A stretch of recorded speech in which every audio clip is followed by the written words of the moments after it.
What's going on, everybody? This is JohnJake Baseball on the mic here, coming at you with a little bit of a preview. We are going to go ahead and take a deep dive into each of the 30 teams in the USBL, highlight some key players for each squad, as well as go over the top prospects in the USBL starting year number 3. So it's going to be a really good one, so make sure you go ahead, you smash that like button, hit subscribe as well if you happen to be brand new to the channel. And with that being said, let's go ahead and dive right into it. The top prospects throughout the USBL. And in this top 50, we got several guys that are going to be on the USBL level. First and foremost, number 1 prospect, Buford J. He is just 19 years old, but a 75 overall already.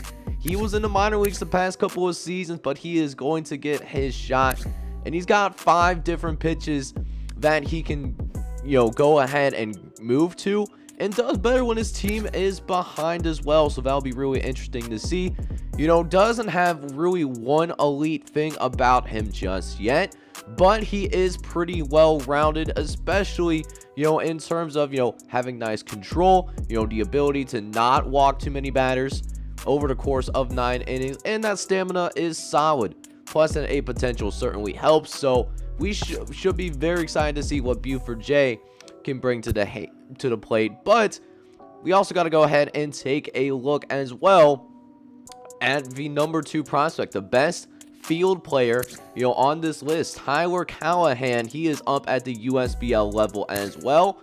He did not see USBL action in his first couple of seasons, but just 21 years old. He's on the 40-man roster, and he might very well be the starting second baseman for the Pittsburgh Force as they try to, make 2 consecutive playoff appearances in a row. At number 5, we do have our first custom prospect, the number 1 pick back in the Season 1 USBL draft. Yes, George Alberto Hernandez. He is at the USBL level now. He has been called up to the Aurora Lightning, and I believe they have him as a long reliever. They called him as a 6 starter. And, he's definitely a very good player, 75 overall, A potential, and someone that has a very bright future ahead of him, even though he only stands at 5'9", 175 pounds. Speaking of quality prospects in the Aurora Lightning, we got Jui Hanbei, a shortstop for Aurora as well. He is at the USBL level. Now, he played a little bit back in year number 2 in his limited action. He actually looked pretty good. 279 batting average. He had a home run, 10 RBIs. Did strike out 18 times, but got a few walks, and he's pretty good batting average. So he did a pretty nice job with a limited sample size. So he's up at the USBL level. He's going to be backing up Isaiah Kiner-Falefa, who's also on this team. So we might see him as a designated hitter or somebody that gets spot starts every once in a while. At number 10, we have a San Francisco guy, Hunter Bishop. He's going to get called up because Victor Reyes actually left the team in USBL free agency, but really good player stepping up, 75 overall as well, A potential. Also played sparingly in year number 2, and he had a good year as well. 281, 1 homer, 5 RBIs as well. Only struck out 10 times on top of it, so definitely a very good player. He is listed as a center fielder, but can play any of the outfield position as well. Does not even have any quirks, but even though he doesn't do one thing particularly well, he is, a pretty well-rounded player overall, with the exception of maybe working on his bunting a little bit. But that being said, he does have a good arm. He's got good speed as well to go with it, and he'll be an asset for the San Francisco Seals. For number 11, we got Greg Jones, shortstop for the Seattle Pilots. He's now up at the USBL level to start in year number 3. And you want to talk about a guy with absolute elite speed, 92 speed, and a great reaction time. He's going to be a great defensive player, I believe. We'll see if that bat does ever catch up. He might struggle a little bit at the plate, but give him a year or 2, I think he'll be a solid batting asset as well. That A potential is certainly a thing. never having the ability to play at the USBL prior to this year. So, I mean, you know, he's got at least like 3 more years under contract before he even hits arbitration.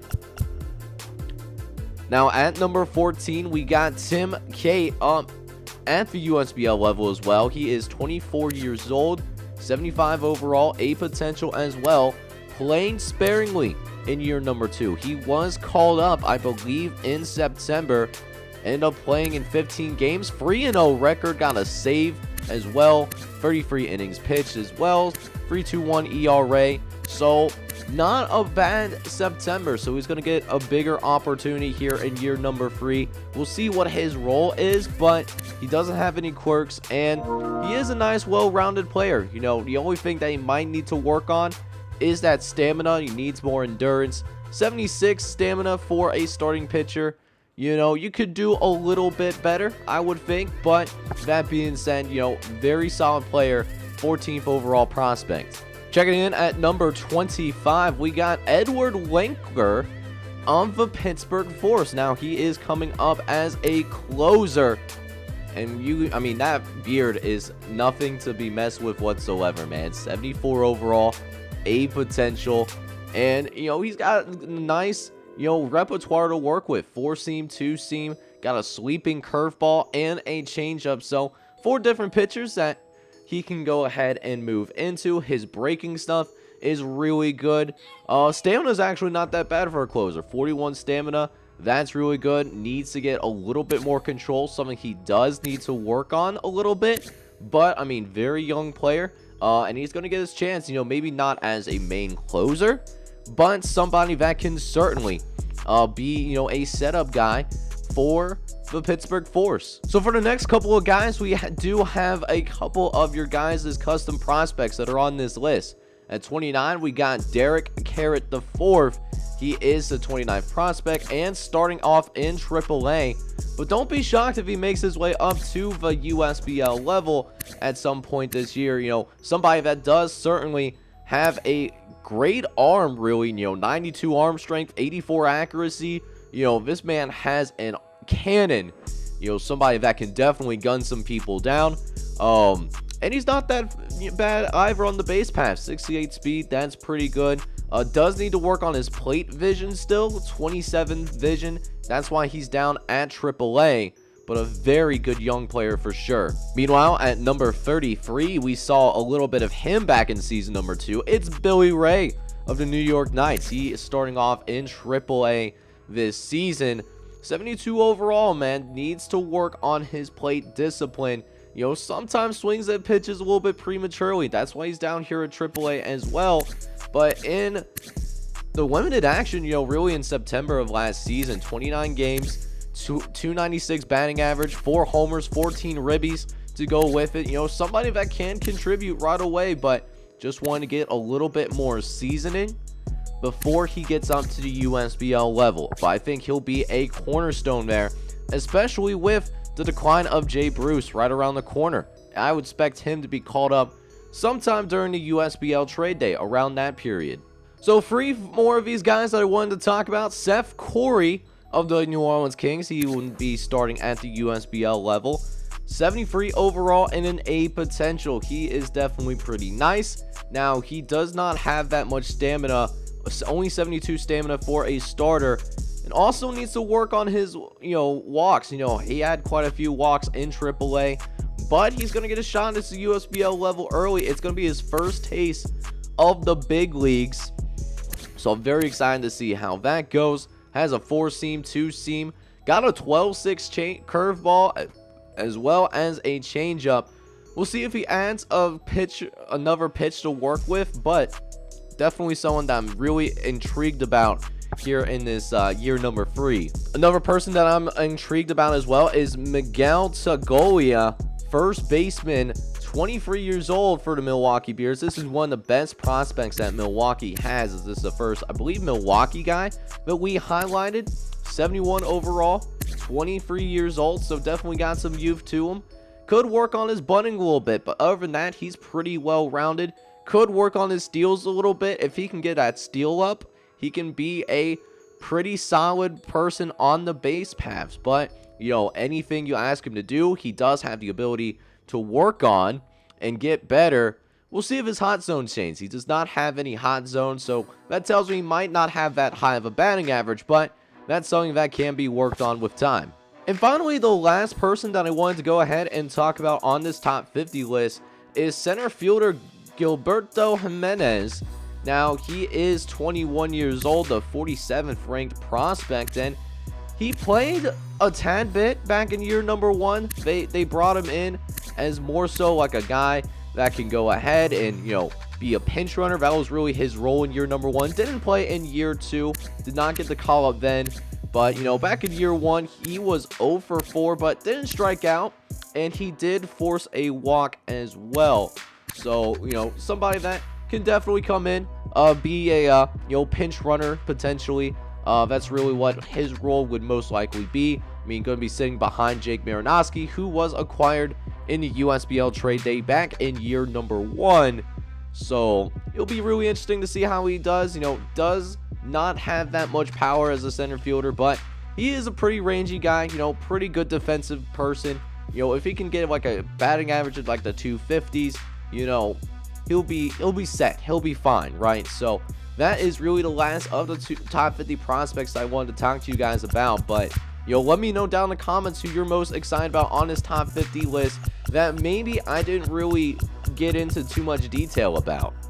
But now we go ahead and take a deep dive into each of the USBL rosters, and of course we have to start with the defending champions, the Minnesota Ducks. And oh my, do they have a roster that is going to be really hard to deal with. I mean, you got 3 stars right off the bat. Fernando Tatis Jr., you know what he can bring to the table, as well as Luis Castillo and Ramon Laureano, who they did get from the New York Knights, right? And he did pretty good with them, 286 or 278, 31 homers, 87 ribbies. So technically a down year for him.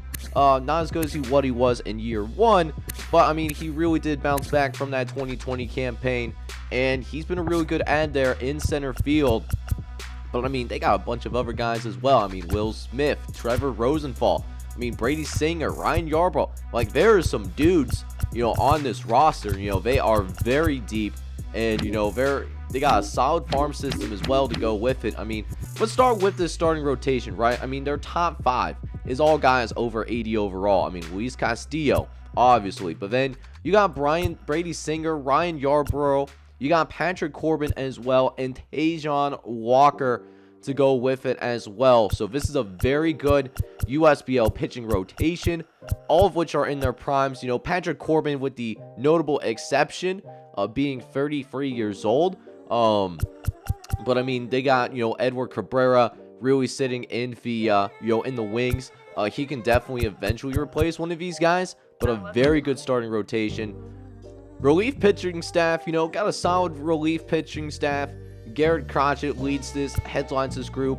Andrew Chaffin is here as well, but you got one of your custom prospects as well, Abdul Diallo, who has never been to the USBL. He is at least starting off on the team. 24 years old, B potential guy, somebody that, can get the job done, right? Very, solid player. Not a great player, but, he's got some solid stuff to work with. He's going to get a chance at the USBL early on. So excited to have a custom prospect on a defending World Series champion. And then closers, they got Trevor Rosenthal as well. Very good pitcher. Craig Krimble is also in here as well. So 2 guys that can definitely slam the door. Catchers, they got Will Smith starting once again, and then got a solid backup really in Tom Murphy. And then also Rodney Presley, he's up on this team as well, man. One of the better, youthful prospects on his team. A potential guy. I don't know if he lives up to that, but he is pretty darn good. Third base, they even have a really young prospect, Van Gonzalez, who's really come into his own. I mean, he batted 261, 50 homers, 60 RBIs, but 30 stolen bases, man. That's why he is so darn good. Really is going to be a cornerstone at third base for a very long time. Shortstop is the same thing. I mean, Fernando Tatis, he's up in here as well. Obviously know about him. You know, they got some dudes out in the outfield as well. Ramon Laureano. And, you know, Derek Carrot, the fourth man, he's very close to getting to the USBL level. I'm sure he'll pass up either Cole Calhoun or Mitch Heininger. You know, expect him to be called up sometime in, you know, the USBL trade day portion. So then we move on to the Houston Hurricanes. And the Houston Hurricanes, they were a little disappointing in year number 2. You know, year 1, they made it to the ALCS, pushed Chicago to 7 games, and then year 2, they were so bad, they were actually sellers at the USBL trade day. It was something extremely interesting to really watch unfold. They got rid of Nick Anderson. It was a tough year for the Houston Hurricanes, but that being said, they got a good roster. They're going to be headlined by Christian Yelich here. Very good player still, 31 years old. He had you know, not as good as year 1, but he did end up with 27 homers and 89 ribbies in year number 2. Batted .297, doing this over the course of 142 games and over 500 at-bats, of course. Taking a look at the starting pitching rotation, got 4 very good starters. B starters, I would say. Mike Clevinger, got David Peterson as well, Dylan Bundy, Brad Keller, and then Miguel Pineda. And then you got a really interesting prospect. I talked about him a little bit already. Buford J. He is the #1 prospect in baseball. He's going to get a shot, man. He beat Paul Blackburn in the offseason. So he is up at the USBL level right now. Probably will be utilized as a longer reliever to start off, but then he'll work his way into the pitching rotation as he gets more experience. Now, the relieving core, there's not really much to really write home about here. You got Jose Alvarado, but other than that, you know, it's a very average staff. Austin Voth is in here. He was a minor league all-star last year, but, you know, definitely not a lot waiting in the pipeline here for this pitching staff. Amir Garrett is still the closer. He's solid. First base, you know, got yourself a little bit of Josh Bell here, 30 years old, 81 overall. He's still an A potential guy, you know, somebody that can still go about getting the job done, but he did have a little bit of a down season last year, only batted .243. We'll see if he can go ahead and bounce back. Second base, you got yourself some Keston Hiura as well. He is going to be starting off at the USBL level as a starter. But they got Vidal Brujan as well. He was called up to from the minor leagues, beating out Astrobero Cabrera, who's going to be worked down into AAA. Third base, you know, of course, got yourself some J.D. Davis, somebody that has a really strong arm, which is very important for that hot corner, but the reaction time does leave a little bit to be desired at this point. Shortstop, got Miguel Rojas, who, you know, still kicking pretty well, still very good as a defensive shortstop for sure, and a decent hitter as well. Got very good plate vision. Going to be pretty difficult to go about striking out. Left field, you know, of course, is Christian Yelich. But then center field and right field going to be interesting. Luis Robert is starting off in center field. Very fast man, 25 years old. Very strong reaction time as well, so you can get to anything in center field. One of the best defensive players in the USBL. And then to round off the outfield, you got Alex Kirilloff.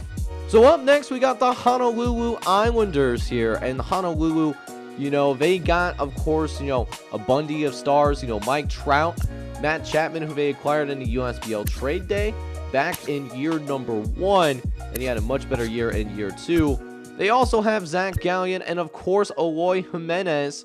So this is a very strong four-man tandem. You know, one of the best tandems in baseball. You know, all three of these 4 guys made it to the USBL All-Star game.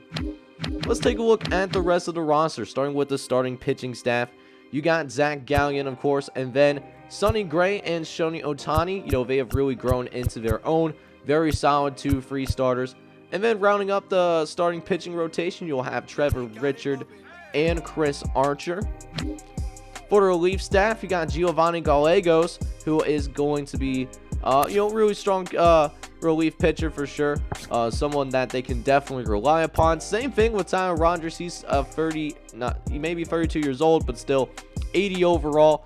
is gonna, be difficult to walk on as well as hit home runs off of, even though he may not have really the same velocity that he used to have, right? So that is, the one weakness of Tyler Rogers. If his control isn't there, then it's going to be a tough look for him.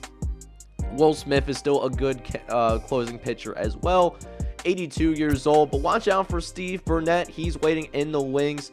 He'll eventually take over for Will Smith as he starts to decline.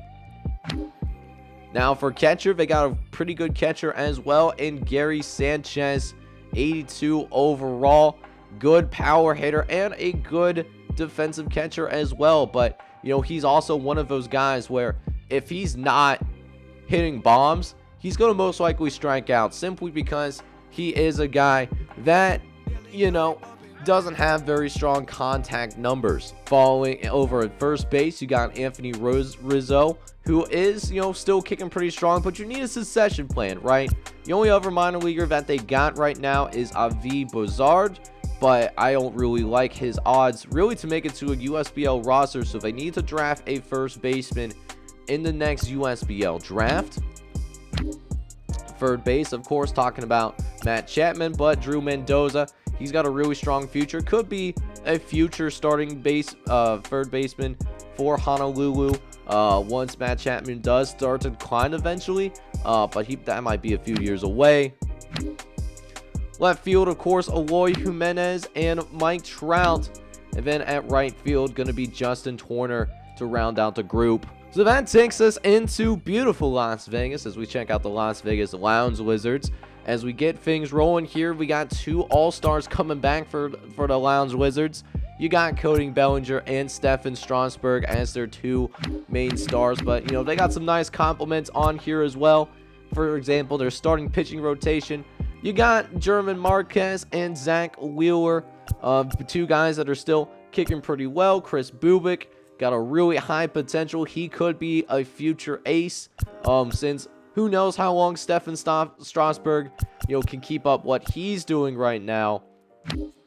Then for the pitching, for the bullpen, you got Seth Lugo really headlining things over here. But and then of course got San Antonio Dominguez as the main closer, and then Jonathan Holder is the setup guy for Las Vegas. But like beyond those three guys, not really much to write home about. So the starters need to go far, I think, to be successful this year. Catcher, Danny Jansen did decide to return to Las Vegas. A little bit surprising. He is now the backup catcher. Now, he didn't play that much last year. Only played in 2 games. But that being said, a very solid backup, and might be the starter eventually, with Travis Denard eventually going to decline with his current age of 34 years old. First base, you got Miguel Sano with Christian Walker currently backing him up as of right now, but we'll see if Greg Bird eventually gets the call up to the big leagues. Following that, got second base. Close battle at second base, by the way, but currently it's going to be Adam Frazier as the starter, and then Chad DeLagora as the backup at that second base slot. Third base, got yourself some Kevin McCann, who's actually a USBL rookie. He's going to be up at the big leagues big time. Josh Jung is going to move down to AAA to get a little bit more seasoning, so don't know how long Kevin McCann will be in the big leagues, but he's going to at least get his opportunity. Left field, got Lourdes Guerrero Jr., 29 years old, 86 overall. Following out with a very good outfield of Kyle Tucker and Cody Bellinger to round out the group. So one of the better outfields in the USBL. So this takes us to the Seattle Pilots, who are actually, still in a rebuild, kind of dealing with the ramifications of losing out on Aaron Judge back in the year 1 free agency. But I mean, there's still some good things to be excited about. I mean, Rafael Devers made the All-Star team in year 2, and then same thing for Victor Saratini. Both of these guys making All-Star appearances. There's a couple of, B players on this team as well. Michael Conforto, for example. Actually, their outfield's really good. Conforto, Harrison Bader, David Dahl. That is the outfield group. So that's looking pretty good. Third and second base, not too shabby either. They do need to finish up with, getting somebody at shortstop as well as first base, that could be really solid. Not really a lot to talk about. I don't really have that many expectations for them this upcoming season. They weren't a seller at the trade day. We'll see if they can keep that up. They just got to get some good draft picks in here and, maybe get a little bit lucky in a future USBL free agency. When, that turns into basically, a competitive balance opportunity. And honestly, the same thing could also be said about San Antonio. Now, the difference between San Antonio and the Seattle Pilots is that they do have a little bit more high-end talent. For example, Jose Ramirez and Javier Baez. Those are some absolute studs on this baseball team. Jose Ramirez, for example, he made the All-Star game, batted .308. He had a really fantastic season. Definitely is a versatile guy, can play anywhere in the infield as well as left field if you need to. Javier Baez is still kicking. Granted, he had a really rough time, trying to get back to his 2019 form, but still really a very good defensive player. I mean, the defensive stats are damn near perfect. So that's really good to see. Trent Grisham is a young star. Teoscar Hernandez, he's an all-star out in left field as well. Could use a right fielder to kind of patch things up a little bit, but the pitching rotation is solid. Got two solid starters, and Aaron Saval as well as Andrew Haney. Then you got Jose Leclerc, one of the better closers in the USBL in his prime night right now, and then Bob Stout as well. 80 overall, just 20 years old as well. He played some back in year number 2, as well as year number 1. Yeah, man, a very good relief pitcher, for sure. Young bullpen arm, you love to see it. But yeah, really not a team that has a lot of talent across the board, but that high-end talent should make them at least competitive for a playoff spot this year. So this takes us to the Charlotte Cougars, and the Charlotte Cougars, they took a pretty big loss in free agency. They ended up losing Tim Anderson, but still a pretty solid roster, a roster that still has to define expectations, right? So taking a look at this roster, they got a few stars: Shane Beaver, Mike Soroka, Luis Severino, all of which in that starting pitching staff. I mean, they also got Kente Mejida. The starting pitching staff, absolutely ridiculous, right? So, one of the best starting pitching staffs in the USBL. Should be no problems there. I mean, Josh James even, he's going to be basically like a long reliever. Matt Manning is waiting in the wings as well. So, a very good starting pitching staff. The rest of this roster is going to be interesting, though. Roman Wick, he's really the only good bullpen arm. Everything else is just mediocrity, to be honest with you, but he's in his prime right now. He has extremely insane breaking stuff. It's going to be pretty difficult to hit a home run off of, so at least they got that going. But just looking at their field position players, I mean, there's not much happening here. Honestly, this could be Joey Votto's last ride. Could expect to see maybe like some Derek Dietrich possibly at first base, but they really don't have an answer as of yet. They did not do a good job drafting first baseman. Jerickson Profar, he's going to be solid, but he's also like 30 years old. Like, it's definitely an aging group when it comes to their like field position players, right? At least like up at the USBL level. So I mean, they could, they'll still be in some games as Jameer Conneraro and David Bodie. That might be their best group, like position group outside of starting pitcher. Having like two really good third basemen. David Bodie probably will be like set as a designated hitter this upcoming season, but yeah, there's not really much happening here, to be honest with you. They do have Marcell Ozuna still. He's still very good, very talented player. But a team that will not allow very many runs, but I don't know if they're gonna get enough runs to make another playoff appearance. They're just, I don't know, they're just kind of in the middle.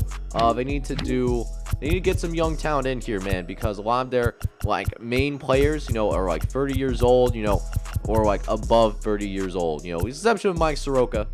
But beyond that, not a lot of young talent on the team. So that takes us to Jacksonville, and Jacksonville, of course, is still kind of in their rebuild right now. I mean, they got Aaron Nola. He's a really darn good starting pitcher for the Jacksonville Suns. So, they got that going for them. Alberto Mondesi, he's an all-star as well. Shortstop, 27 years old. The speed, absolutely elite, man. Somebody that can, really tear things up on the base pass for sure. Kevin Biglio is here as well. He's a very, well-rounded player for the most part. Could be a little bit better, stealing bases, but I mean, when you're at 87, not really much to nitpick. But then you got like a few aging players that are pretty good as well. Starling Marte, and then Marco Gonzalez and Carlos Rodon. Again, a team that really struggled in the first couple years of the USBL, and I would kind of expect the same thing. But they got a couple players in the wings. I mean, Alex Manoah, he's going to be, really a top player moving forward. And then Francisco Alvarez, he's going to be, looking good as well. And then Terrain Patton Jr., he is at the USBL level officially. Did not play in the first couple of seasons, but he is here, and he's going to get a shot at the USBL level now. Up next, we got the New Orleans Kings, and while New Orleans doesn't have a star, they did lose some stars back in year number 1. I mean, at least what they do have is, a pretty balanced roster with the exception of first base and maybe catcher. No, they need to address that, through the draft as soon as possible.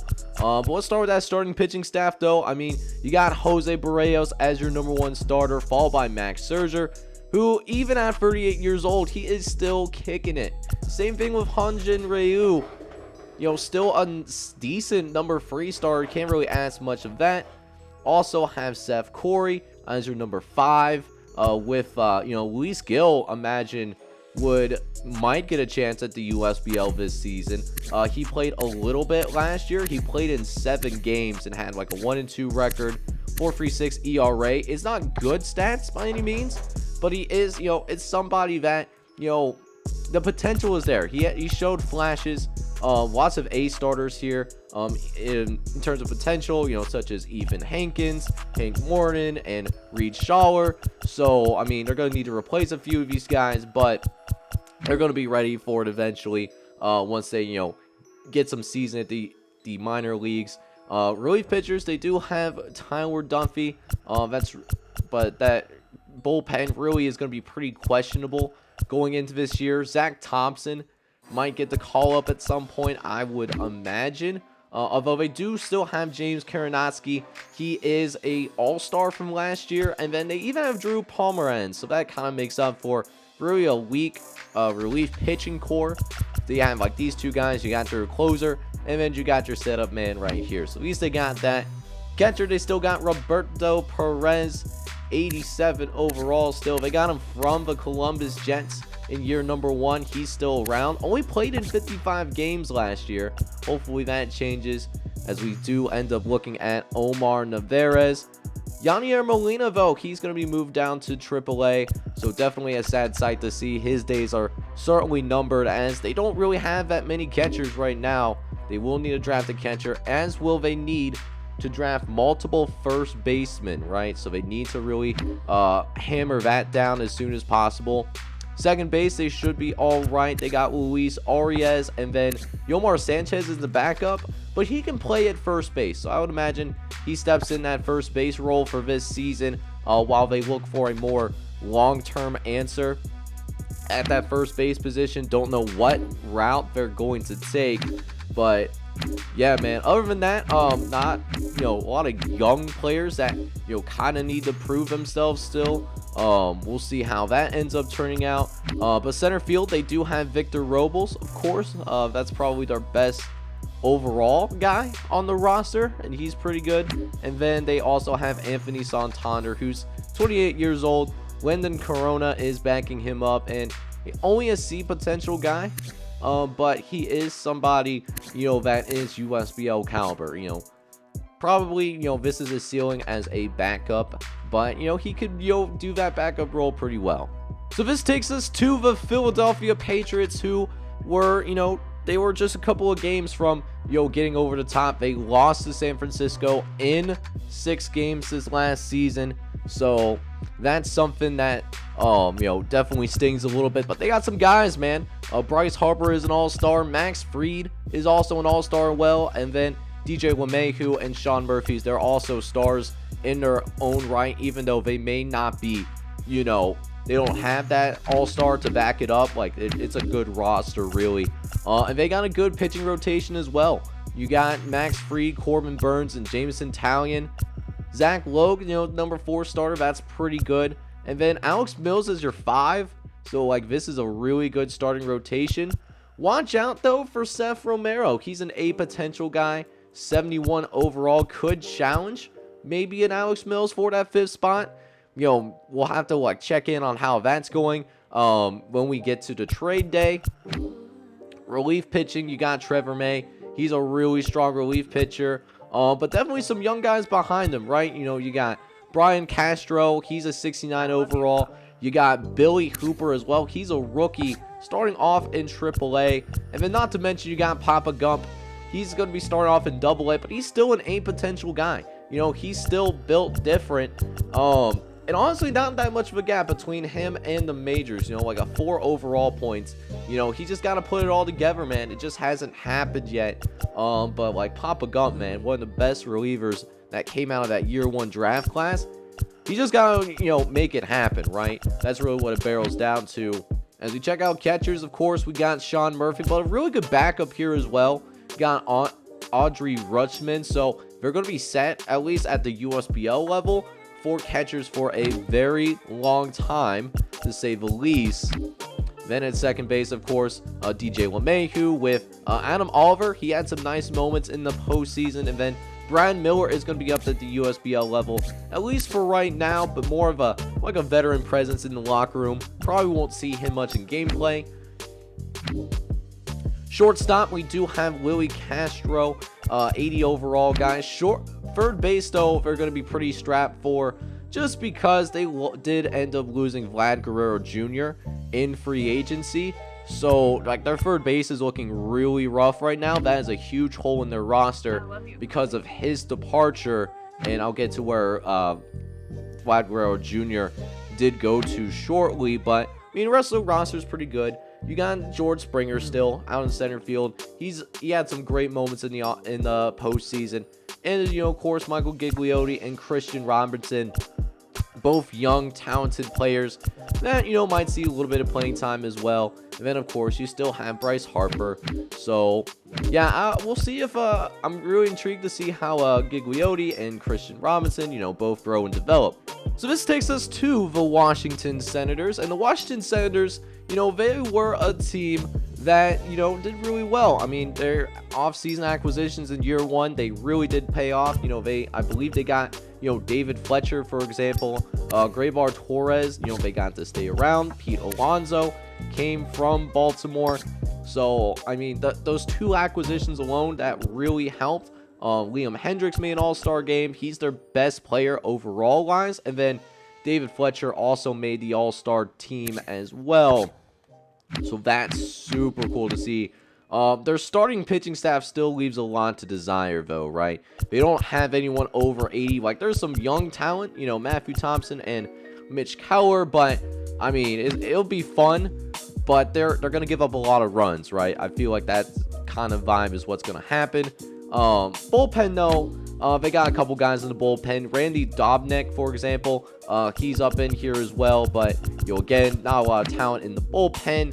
Liam Hendricks, he's still an elite closer. But watch out for, you know, Eric Ramirez and Juan Chavez, 2 guys with A potential. Maybe not so much Juan Chavez because he is 30 years old at this point, but he's still an A potential guy, so he won't at least drop that quickly, right? So, you know, got that going for him. Of course, talked about Pete Alonso already. KJ Harrison, he's a very good prospect. It's 70 overall, A potential. Graybar Torres is here as well.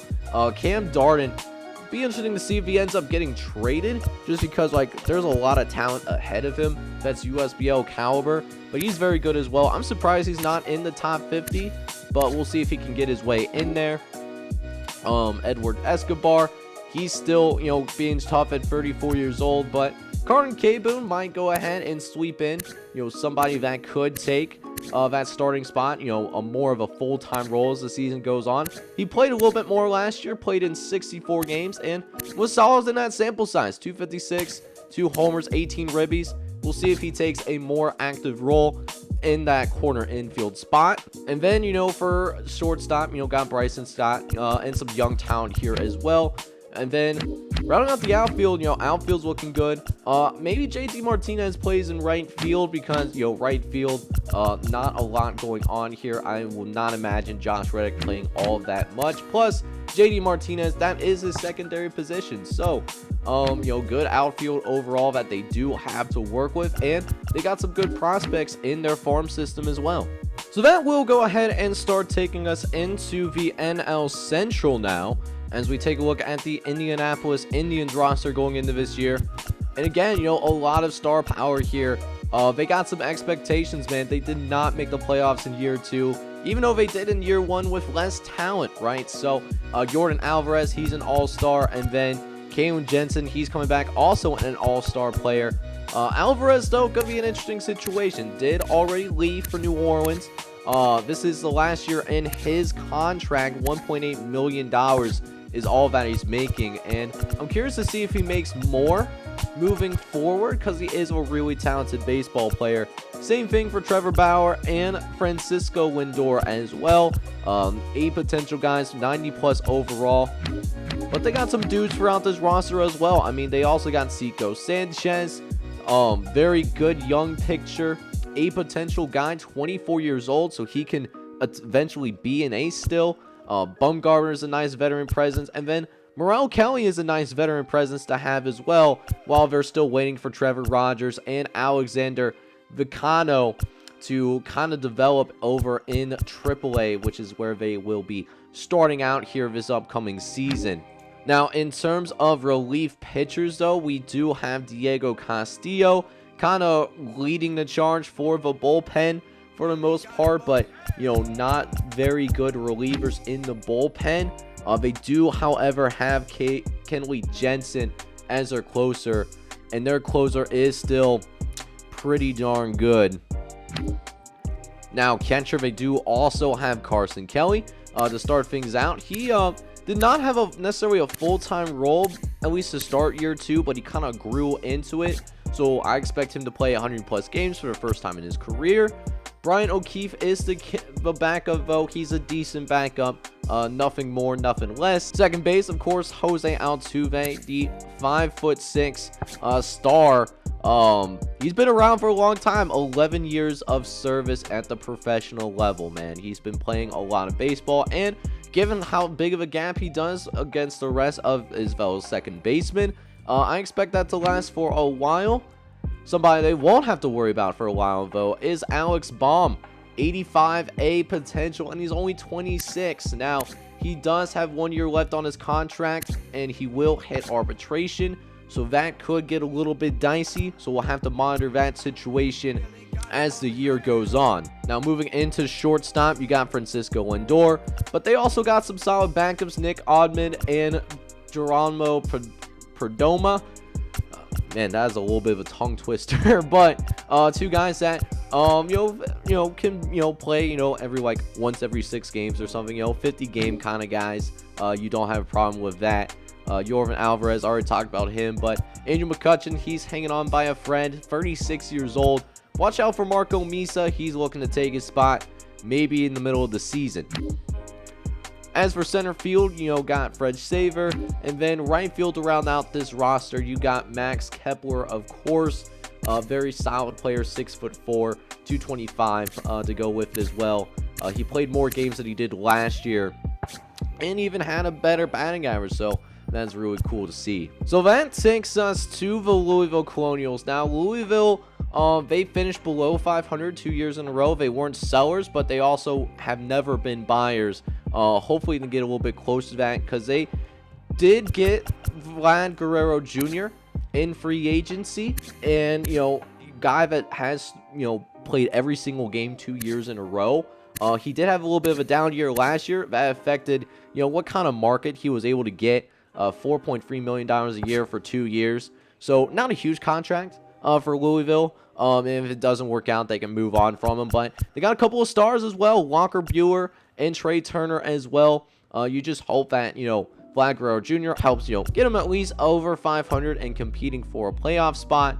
Nico Horner, he's pretty good at second base as well. They even got a great reliever in Taylor Rogers, and to round out the roster, got a couple of nice starters, Dallas Kusher, Jordan Montgomery, and then to round out, really the notable players, Buster Posey. Not a lot of high-end talent here, besides, these two studs, but, it should be at least a competitive roster in the NL Central. Vlad Guerrero Jr., he's not going to complain, because he did get a better contract. So, yeah, at least there's that for him. Speaking of teams that don't necessarily have a lot of high-end talent, we do have the Milwaukee Bears roster as well. Now, Milwaukee only has the ones, well, technically 2 stars. Lorenzo Cain did make the All-Star team last year.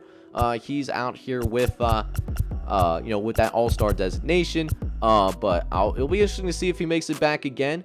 Alex Bregman is their best player by far, 97 overall, okay? And he's got a lot of hot spots to go with as well, batted over 300. We'll see if he can carry this roster, as they do also have Nick Anderson. They got him in the USBL trade day because they were leading the USBL NL Central for a lot of this season, so they made a push, and it just didn't work out. But, they still got Nick Anderson. He's a pretty good pitcher. 2 of his 4 years, ERA was under 2. Clint Frazier's also out here. He's in left field. They have Freddie Peralta in the relief as well. And then they also have James McCann and John Vascoop. But, a lot of their key players, they're over 30 years old, right? So, you need guys like Logan Davidson, who isn't a potential guy to step up. But, yeah, there's not a ton of talent on this roster, if I'm going to be honest with you, really. But, they'll be a competitive baseball team, but I don't think they'll end up making the playoffs this year. One team that I think will be back in the playoffs yet again is the Aurora Lightning. And there is a lot to be excited about on this roster. Of course, you still got Anthony Rendon. He's your best player on the team. But, you're seeing, that the fruit of having that number 1 pick in year 1 just, from total luck really start to really come into fruition. Number 1 pick from season number 1, that year 1 draft, George Alberto Hernandez. Well, he is going to be, at the USBL level now. He spent last season at AAA. He's going to be a long reliever and joining a nice pitching staff. Davison Lament, Zach Pelzak, and Dakota Hudson as well. So, George Alberto Hernandez, I would imagine, be a long reliever. I know I talked about this already, but that being said, he is somebody that I'm pretty generally excited about moving forward into this season. Relief pitching staff, though, the relief squad is okay. You got Tony Goslin rounding out the group. We'll see if Stefan Esquiz can get ahead of Nick Wingreen and get to USBL that way. Well, it'll be interesting to see how that turns out. But they do have a really good closer in Ryan Bresley, a B+ closer. Even at 34, he's still going strong. Got great control, has fantastic breaking stuff. He knows how to shut the door. So, if they can get to Ryan Presley, they are going to always feel pretty good with how things are going there. Catchers, got Zach Collins still starting, but Jason Jackson, he is still on the USBL level. He was a Rule 5 draft pick in the year 1 offseason. I'm still salty that I couldn't get an update on the Rule 5 draft in year 2. That was my bad, honestly. But he is, chilling like a villain. 25 years old, 71 overall. On the team for now, but fighting off Sentis Sanchez. And a situation that I'm sure will develop as the year goes on. First base got Rookie of the Year, Josh Towinski. He's a solid player to have, of course. Kike Hernandez is at second. He is 31 years old, but still a very good defensive player. Up the middle, and that's important to have. Anthony Rendon, you already know about him. And then Isaiah Canera-Falifa, he is his starter for now, but is going to be fighting off July Honbei from South Korea. He is a top prospect So we'll see if he how much longer he holds on to that starting spot, but should be a solid defensive infield really for Aurora of his upcoming season. And then you jump into the outfield. Dominic Smith is still here as well. He's an 85 going into this season. Got some good prospects as well in the wings. Brian Packard and Jeffrey Ramos that could possibly use as trade chips maybe for someone that needs a left fielder or at least a good left field prospect. Austin Hayes is here as well. Came in through free agency. So, I mean, they had Booker Hobbs last year. He's now back in AAA. Not that he was terrible or anything, but like Austin Hayes just provides really more improvement. Brings a little bit more to the table. More well-rounded, basically. They got him from Denver, who wanted to go into free agency and now cashed in a big way. 5-year, $50 million contract. So, nice dub for him. And then, they got a young outfielder in Benito Osuna to round out this group. So the Memphis Bobcats have been a pleasant surprise in this USBL series, and not because they haven't made the playoffs, but they were listed as the worst team on paper, in year 1, and I think year 2 they were close to the bottom, but they just found a way, man. Their young guys are really starting to come together. They got 2 stars in JT Realmuto and Giancarlo Stanton. It's like these young guys are really starting to develop around him, so they could make their first playoff appearance this season. It's definitely possible. I can certainly see it, and definitely some things to be hopeful about moving forward, right? I mean, James Paxton and Ian Anderson holding things down. Ian Anderson, a potential guy. Unoa, only 24 years old. He's a high B potential. Jordan Balzovic, he's an A potential. And then Alex Henson, he's a decent 5, And, Carlos Vargas as well. He might jump into that starting rotation as well to go with it. So, definitely a lot of youth. A lot of talent in that youth as well. Chris Martin, Lucas Sims. They're solid relief pitchers with Brian Abreu as an A potential guy once again. Could be the next great setup man in baseball. But it might be a year or 2 away from that. Catcher, of course, talked about JT Realmuto, but solid backup in Peyton Henry, who can take the reins from JT Realmuto one day. But he's going to be chilling at the USBL, has 1 year of service and has 2 years left on his contract, only making $90,000 a year. So definitely someone they can certainly, develop still. Matt Olson, he's really good. He was an all-star last year. Now they do need to get some more talent in the first base department, because Matt Olson is in his prime, but how long does that prime last, right? And they don't have any high potential prospects in first base.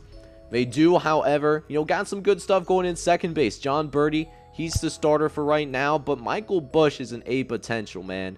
Watch out for him to potentially take the reins middle of the way through the season. He's been up at the USBL level for 2 seasons now. Year 1 was a little bit rough, but year 2 significantly better, to say the least. Chris Bryant is up here as well, but you got another A potential guy in Abraham Tora, so that he can eventually take the reins as well once Chris Bryant and Mendoza start to decline a little bit. Bobby Witt Jr., of course, was a top 50 prospect, so that's good to see. Giancarlo Stanton's a solid dude. Kevin Kiermaier, he's a solid center fielder with Dom T. Williams listed as the backup. But watch out for Eric Pena, center fielder, 69 overall, just 19 years old and an A potential. Same thing for Antonio Carbella. So a lot of, like I said, a lot of talent, in the minor leagues still. As, Memphis, hey, watch out for them, man. They might be a sleeper to make the playoffs. So up next, we are jumping into the NL West, and I don't know how, if they were in any other division, I think they would be a playoff team, no question. But the reality is, San Francisco and LA, they both have really strong rosters, so they're projected to finish 3rd in the division, even though in a normal situation, they probably would be a divisional winner, no questions asked. But a team that didn't even make it to the wild card game, unfortunately, and it's a shame because they got Aaron Judge. Obviously, he's super talented, 278 last year. And then you got Juan Soto as well, who's also a really young star, only 24 years old, you guys. and he made the All-Star game last year, all that good stuff. There's a lot of really talented players really just chilling on this roster right now. I mean, starting pitching, could still be a tad bit better, but I mean, it's not like a weak staff, really. I mean, you got Joey Lucchesi. He's going to be the #1 pitcher this year. Don't really know much about him, to be honest. He had a 4.12 ERA last year. Really improved from year 1. Zach Eflin's the #2. And then Carlos Carrizo is still here. He's 36. So their pitching staff is aging a little bit, but Josh Wolf got a little bit of experience for him last year. Was a reliever in 33 games, so at least they got that going. So might need to get some more like young pitchers in their staff, but relievers are solid. They got Devin Williams really leading the way, and then like a few other cats on this squad, and then Josh Hader, he's a really good closer, man. So they got the closer, and then Tommy Hunter, like he's up at the USBL level right now. Probably like a low-end setup guy. They can also throw in as well, if there's a case where like there's a critical moment and the starter gets pulled out, he can close the door as well. Has a little experience there. Catcher, they got Austin Noah. He was also invited to the All-Star game for the National League. 82 overall. Can't steal, but he is a good defensive catcher, as well as got some power to him as well. Same thing with Luke Vault. He's got a lot of power, matter of fact, but not a lot of talent behind him, though. They need to maybe draft some in that future USBL draft. Second base, got Josh McDeal with Garrett Hampson as the backup. Actually, he can be a potential designated hitter. Played in 94 games last year, so that's really interesting. Gio Ursula, really good third baseman, but watch out for Jacob Gonzalez. He's in AA right now. He is the current heir apparent once Gio Ursula does start to decline more quickly. Shortstop, got Gene Segura. He is in his third year with the Phoenix Firebirds. Got a couple of players behind him in the minor leagues, but for now, Gene Segura is going to go ahead and hold it down once again. Left field, of course, already talked about Sono, and also got Aaron Judge in center field. It's a good roster. It is a really talented roster. Top 5 roster. Matter of fact, if you're talking about USBL only, we'll see if they make the playoffs. They should at least be in as a wild card team. I can't say the same thing though for Denver, right? So Denver, I mean, they're still like, getting their young guys up through the minor leagues. That loss for Austin Meadows was really tough because now they're short of outfielders. But I mean, there's still some talent here for sure. I mean, you got Brandon Lowe, who was in the All-Star game last year, and they also managed to secure Tim Anderson in free agency. Got him on a 5-year, $9.8 million a year deal. At least a veteran, and they really need like good veteran players to step up because they had a lot of young guys at various spots last year. They're still rebuilding. I mean, they got a bunch of A potential guys still. I mean, like Dustin May, for example. He's out here still. Austin Meadows still here. He's good. Emilio Pagan, he's a veteran presence. And then they got, Justin Setfield, Adrian Hauser, and then to round out the notable player group, Hunter Renfroe. Probably on paper, worst team in the USBL once again, even with the addition of Tim Anderson. Like, look where they are. 30th overall, 29th contact. They do have good power, good speed. Pitching is still terrible, and the defense tad bit below average, right? So maybe not the first overall pick, but I expect them to have another top 5 pick. But I do like what they're doing overall. They have like a bunch of A and B potential guys. They just need to keep growing for those that are in their mid to early 20s, right? It still might be a little bit before we see Denver actually be competitive.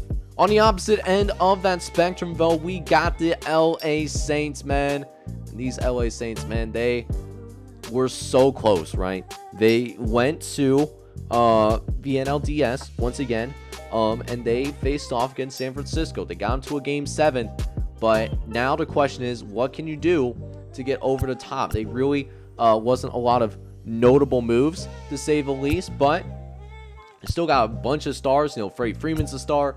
Giolito and Edwin Diaz, they were named All-Stars. Trevor Story did not go to the All-Star game, but make no mistake, he has a ton. He is just oozing with talent, man. Like, he is just very good at what he's doing, right? Like, starting pitching, they're great. Kyle Hendricks, Eduardo Rodriguez, and Spencer Turnbull all behind him. They even got, Daniel Espino and Ethan Small waiting in the wings as well. Like, they're looking great at starting pitcher. They got 2 great relievers as well. Archie Bradley, AJ Minner as relievers. And a good cast of guys behind him as well. Closer is fantastic. Edwin Diaz. Dude is an all-star. Not much to say about him. Even catcher's good, right? Eduardo Kirk, he's now up to an 80 overall now. That is really fantastic. He's going to be a cornerstone and catcher for a very, very long time, right? First base, Freddie Freeman. You already know what time it is with him. Third base, got Brian Anderson, a potential man. He's got things taken care of out in the hot corner as well. Shortstop is fantastic, but they got a ton of A guys behind him. I mean, Leonardo Rivas, Frendis Nova, Reynal Delgado. They could trade one of those guys to really go for a star and maybe make that push over San Francisco, right? So something to think about for sure, because Trevor Story is going to be around for a very, very long time. Center field got Kyle Lewis as well. Got a couple players behind him, Brandon Nimmo and Miles Straw.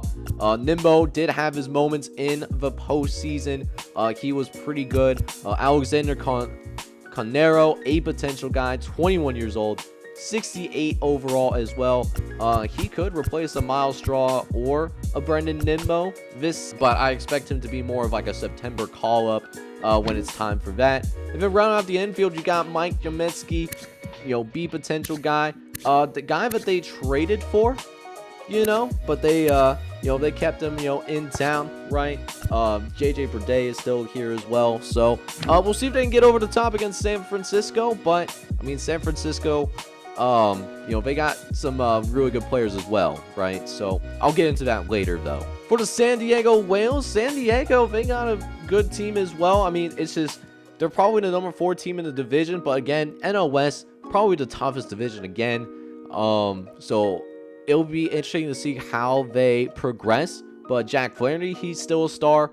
93 overall. Jake Cronenworth also made it to the All-Star game this past season. As we check out the rest of his roster now, I mean, Jesus Wazardo, a potential guy. He's fantastic. Lance McCullers Jr., he's a very good number 2 as well to go with it. But watch out for Jackson Goddard. He is sitting in AAA right now. Granted, their USBL starting pitchers none of them are 30 years old, but Jackson Goddard could be someone that is called up in September, possibly. Relief pitching and the bullpen in general does leave a lot to be desired, though, and that's gonna be that's gonna make it really hard to beat LA and San Francisco, I would say. But they got a good first baseman. They got Rowdy Tellez, who they got from Nashville back in year 1 free agency. Trey Mancini and Ryan McBroom are all at the major league level as well, but they need some youth at that position, I would think. Jake Cronenworth, all-star guy. You like having Jake Cronenworth there. Doesn't do one thing elite, but he does everything well, right? Except maybe power. Not a big power hitter, but for the most part, he's a very well-rounded player. Bryant Hayes, he is an absolute stud, and they got studs in their farm system as well. Notably, Aaron Chinook, 66 overall, a potential, but I mean, they got things taken care of for a while in Bryant Hayes. Could be a possible trade asset. Shortstop, got Tommy Edman as well, but 2 A prospects behind them, Brandon Rogers and O'Neal Cruz. If they do go into a selling state, these 2 guys can step in and play some decent baseball in the interim. Left field, you got Eddie Rosario still starting. He did end up surpassing Anthony Johnson, but Anthony Johnson's still an A guy. He is an A potential fella. Just hasn't, completely reached it yet. Did play in 66 games last year, and his batting average is better, so maybe he's a high-end backup, low-end starter, and doesn't ultimately reach his full potential. But there's still, plenty of time for him to grow, at least like 2-3 more years, I would imagine. Randy Azario, really good center fielder, still has that range, solid fielder, does everything really good, nothing elite though. And then that is their right field spot, and right field is pretty disgusting right now, to be honest with you. They got some things to work on in right field, and Dominic James has a long way to go. So let's jump into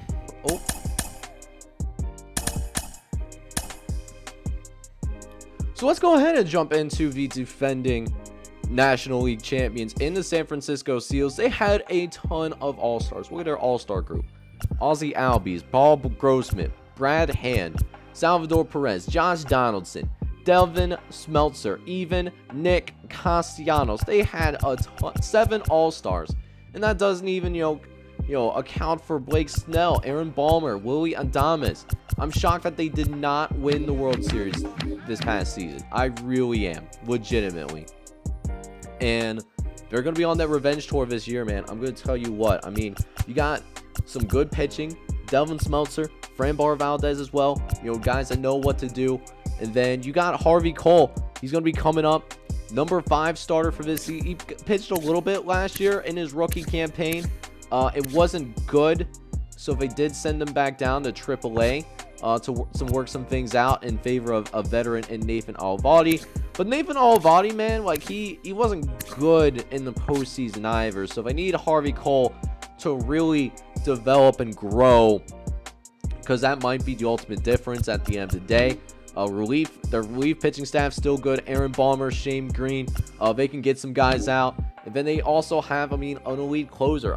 Brad Hand, Ernest Cabrera, he's an A potential guy as well. Like, it's a very good pitching staff. And they're just very good across the board, I think. I don't know if they have any weaknesses, to be honest with you. Salvador Perez, he is a all-star as well. Austin Hedges is here as well. In terms of backups, you love having him as a backup. Paul Goldschmidt, he's an all-star as well. Got Bobby Dalbec as the backup. Second base, Ozzie Albies, also an all-star. They're a little short here. They do have Marcus Brito as like a star prospect, right? But they're definitely lacking here in terms of depth. Third base got Josh Donaldson. Got a great prospect as well in Jordan Apazzo. He might be the future at third base, especially with his current trajectory. Josh Donaldson still going strong at 37 years old, though. That is fantastic to see. If they're rounding out a great infield, you got Willie Adames. And then you got Gabriel Arias as well as a backup. And he's an A potential guy as well. That's the thing about him. So he's the future, but right now it's Willie Adames' time to shine. Outfield is a little bit shaky. They do have Hunter Bishop. He's an A potential. And then Nick Castellanos, he's in his prime right now. He's their best outfielder. So their outfield might be a tad bit shaking, and losing Victor Reyes in free agency doesn't help. Just did not want to come back to the team. Yeah, this is a really good roster, man, and I'm excited to see what they can do. So now we go ahead and jump into the AL East now, as we take a look at the Baltimore Stonecrabs roster. And this has always been a team that either has barely missed out on the playoffs, or they get in as a wild card team and they just, they don't do much in the wild card, right? But it's still a good roster. They got Manny Machado, Julio Arias is here as well. 2 very good players. But they've been a little decimated. They lost a couple of 80 overall guys. Jameer Candiero, he's no longer around for this squad. But they still got some dudes on this roster. Julio Arias, he's a great number 1. And then they have a solid number 2 as Lance Lynn, with a veteran presence in Justin Verlander in this point. But watch out, Tim Cate might be coming for that crown for the number 5 spot. He is up here along with Julian Merriweather, in terms of being some extra bullpen help, because their actual bullpen not that good. Their only good bullpen arm is Jonathan Hernandez, and then it's really just a lot of blah after that. So they called more of their starting pitchers up to kind of like compensate for that. They do have a good catcher though. They do have Joey Bart on this team still. Guy that not a good offensive catcher, but he is a very good defensive catcher though, and that's where that 81 really comes from. But Francisco Mejia, he's a potential guy. Watch out for maybe Freddie Skaggs, possibly get some USBL action. He's already a 74, but we'll see how high he goes with a C. Todd Soto, he's an A potential guy though. He might be the heir apparent at the catcher position long term for Baltimore. As now we'll check out the rest of this roster. Nick Solek, he's still there at second base. Very good contact hitter and not someone that will easily be struck out, as well as being a decent defensive player out there in the middle of the field. That's really important. Manny Machado, obviously one of the best players in the league. Besides speed, he can do anything you ask him to do. Ahmad Rosario, he's a good shortstop as well, and gonna hold on to that shortstop role for a while. Barry Gonzalo, he was, I believe, a rookie last year. He was, if he didn't win Rookie of the Year, he was very close to it in year number 1, and he's turned to a really good player for Baltimore, so that's really cool to see. Center field got some dudes, and then right field you got Will Myers really to round this thing up. So a solid team again that should, for the third time in this series, really compete for a playoff spot. For the Boston Quakers though, Boston's got a good roster once again. A team that kind of overachieved. They only won 84 games, but made it all the way to the ALCS. Granted, they did end up, I believe, losing in 5 games, if I remember off the top of my head correctly. But a team that definitely has a good future ahead of it. I mean, their pitching staff is still developing. Delvi Garcia, he's not there as a 1. I think he would be better off as a 2 or a 3 personally, but he is someone that could grow into a 1 still. And then Frankie Montez, solid veteran as well. I just don't know if J.C. Kluver, Luke Weaver, or Brandon Waddell, they ever going to really meet their expectations. Expecting more out of Brandon Waddell to this point. That has not necessarily happened yet, but they do have a couple of good prospects. I mean, Peter Solomon's here, and then one of your custom guys, Tyson Steele, a potential 68 overall. We saw him a little bit in the minor league all-star game last year, and he did very good. Had a clean inning, was very in and out, took care of things quickly. So maybe that's the future of this pitching rotation, because they don't have a lot going on in their bullpen. The bullpen, besides, of course, Ken Giles. Ken Giles is good as a closer, but other than that, not really, not much going on. It's probably going to be a team that is going to be in a lot of shootouts over the course of this season. That's something I would expect, especially if they have guys that, can go about, making a lot of runs. I mean, Christian Vasquez, for example, he's a good power hitter, even better as a defensive player. Max Muncy, I believe, made it to the home run derby, and also sure that he won it. Jonathan Villar, they got him off of Phoenix back in the year 1 off season, and really got him off a cheap deal because he only batted .240 season, and he had a really nice bounce back campaign for Boston. Edwin Rios, he's a good third baseman as well. He's in his prime as of right now. Shortstops, Paul DeJong is his current starter, but Robert Poisson, they got him, playing designated hitter for the time being, and I mean, he did well. I mean, 112 games, 283 batting average, 12 homers, 57 ribbies, a former top prospects, which they got when they were selling back in year 1, so they safe to say that they won that deal. Because they also got Jake Marinowski out of that. He's still starting for them as of right now. But Gilberto Jimenez, Jerry Kwasniak, a lot of talent in center field, right? A lot of prospects there. And then you can't talk about Boston without Mookie Betts. I mean, he's the heart and soul of the team. Made it the All-Star game 2 seasons in a row. The dude he's a stud, man. Like, what else is there to say about him, right?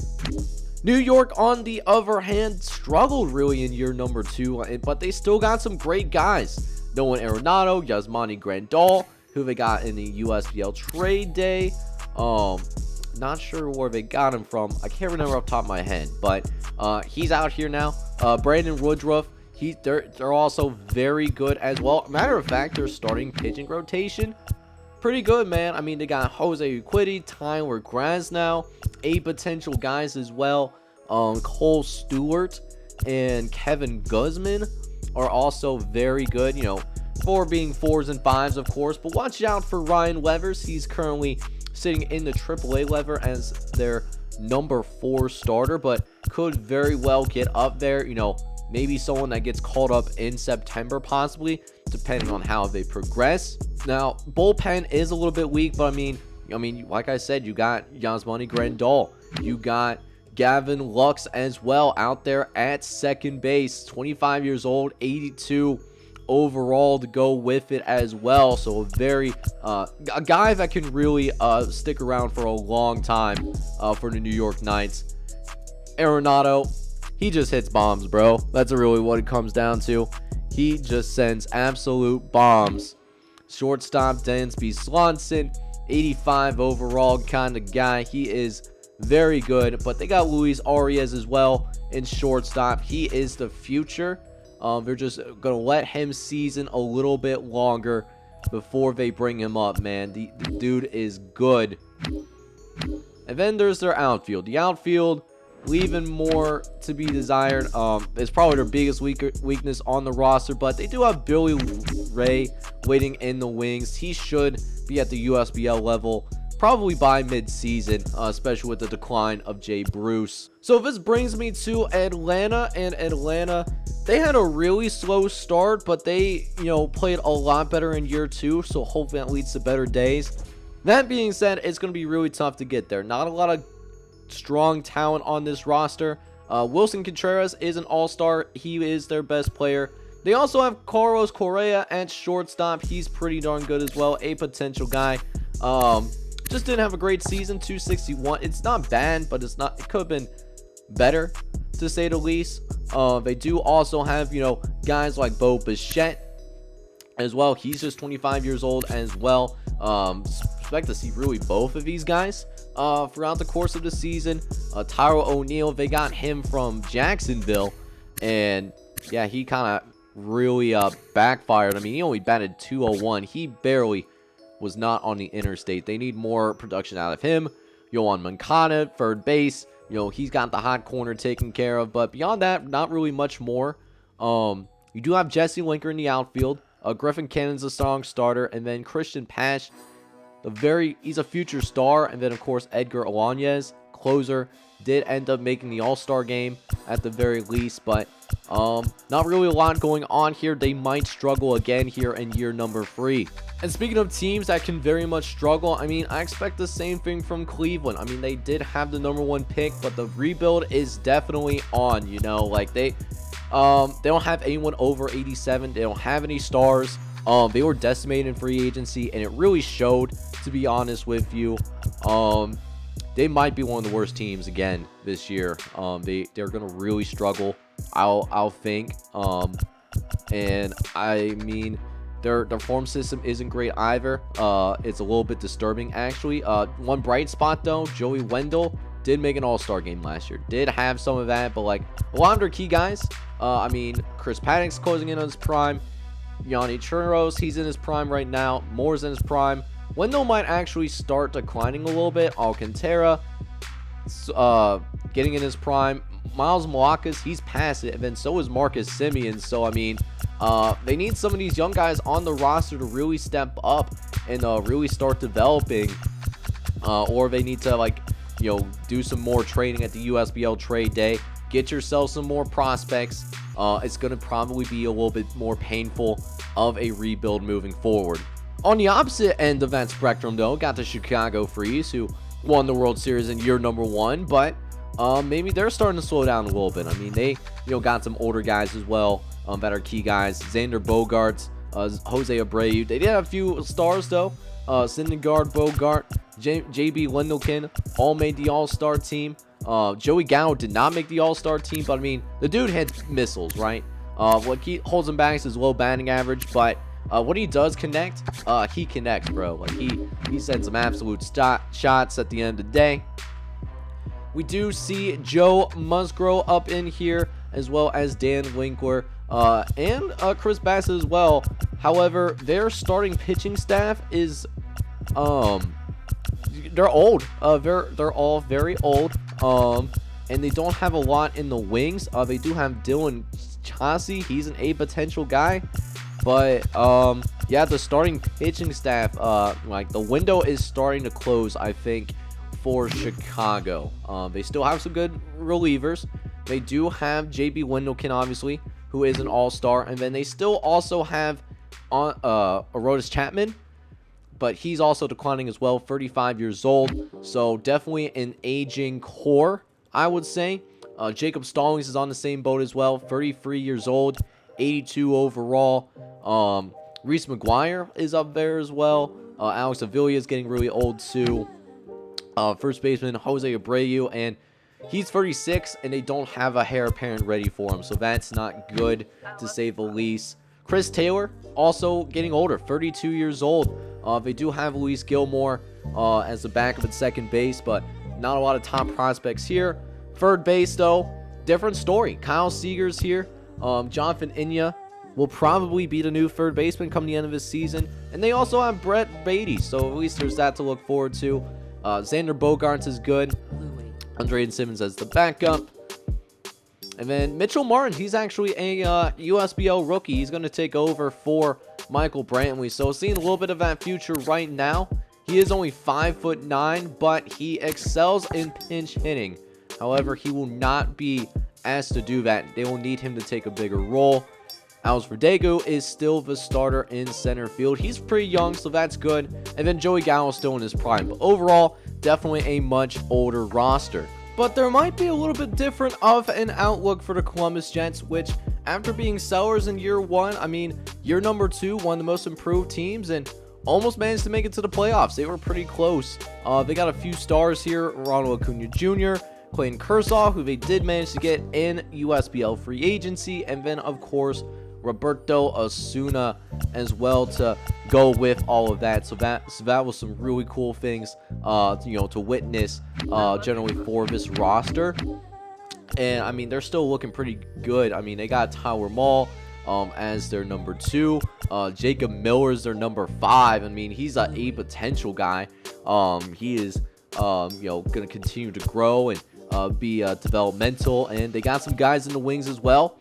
Forrest Whitley, he is an A potential player, 75 overall, only 23 years old to go with it. Should overtake a aging John Gray, so they have that to look forward to. Might overtake Matthew Boyd too while we're at it. Relief corps looks good. Chad Green and Scott Barlow are looking good. They got some youth and Eldon Haffey as well, who, I mean, had his rough spots, but he showed flashes of what he could become in his rookie campaign.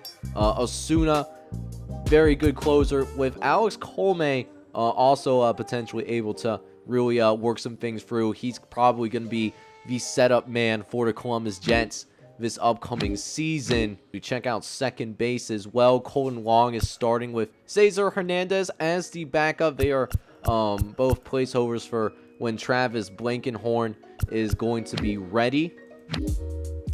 Over at shortstop, you got Corey Seager as the starter. He'll be there for a while, but I'm excited about Royce Lewis, man. 22 years old, A potential.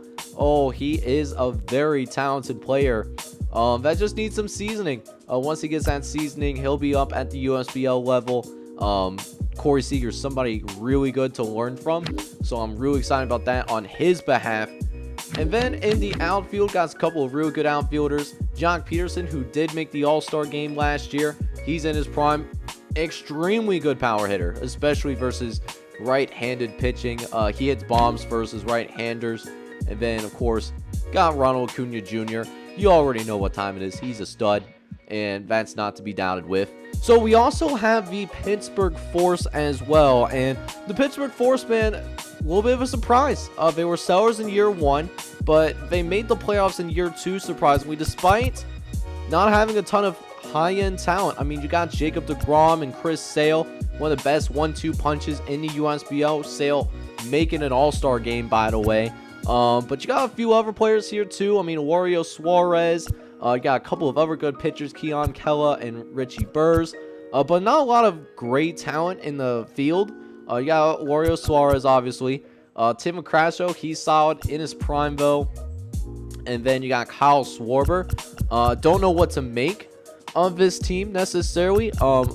They could make the playoffs again, but it also wouldn't shock me if they kind of regress back to the mean and end up going ahead and moving themselves back like towards a position where they might be sellers again at the USBL trade day. But I mean, Richie Burrs, he's only 22 years old.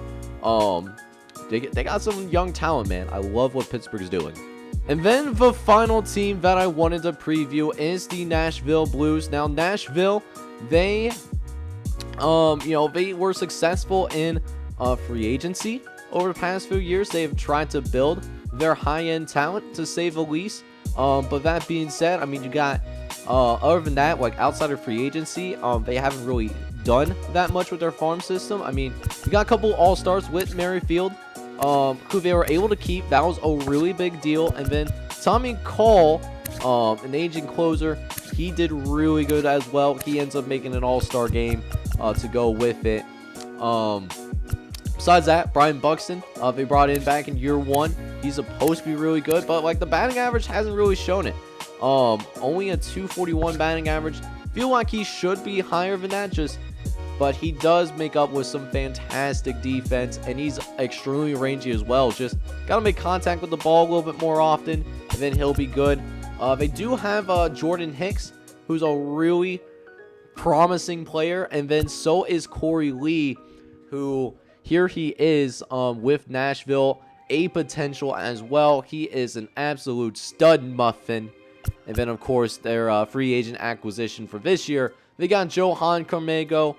He was brought in from the Baltimore Stone Crabs, has an extremely strong arm, an absolute cannon of an arm, a matter of a fact. But, they need some more talent at some of these other positions if they want to be competitive. Last year, they were below 500. Not sellers at the trade day, but I think they still have a little bit to go. They need the rest of the roster really to catch up before they go ahead and compete for a playoff spot.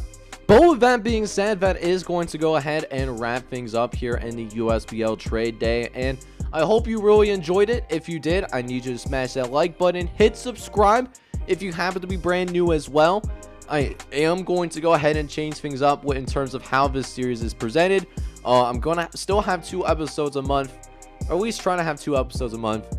That's specifically to show gameplay, and then instead of like doing like a bunch of like other stuff like in the USBL episodes, I'm gonna have a USBL podcast that's gonna drop at the end of every month. You'll see the simulating in person as to wrap up each month, specials for like the USBL trade day as well as the draft. So hopefully that way the videos will be a little bit shorter. Hopefully, I know that's something that I've heard a couple of you guys talk about, in terms of feedback, and then also at the same time being able to get more content out to you guys. So instead of maybe 2 days a week, you end up seeing at least like 3 days a week, as we're trying to finish strong and still waiting for MLB the next MLB The Show game really to come out. So that being said, hope you enjoy that, and let me know down in the comments who you think is going to win the World Series.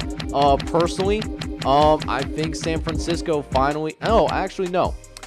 I think LA finally gets over the top. They beat San Francisco, and they win the World Series. That's who I'm going with. I think they're the most well-rounded. They don't have any weaknesses in their game. San Francisco, what held them back, they're not fast, and they don't have a good defense. Whereas LA is more well-rounded. They got the high-end talent. They got everything that they need, really. So, yeah, that's who I'm going with. Let me know down in the comments. And with that being said, this is JohnJake Baseball on the mic signing off, but hoping you're all out here having a good one. Take care, everybody.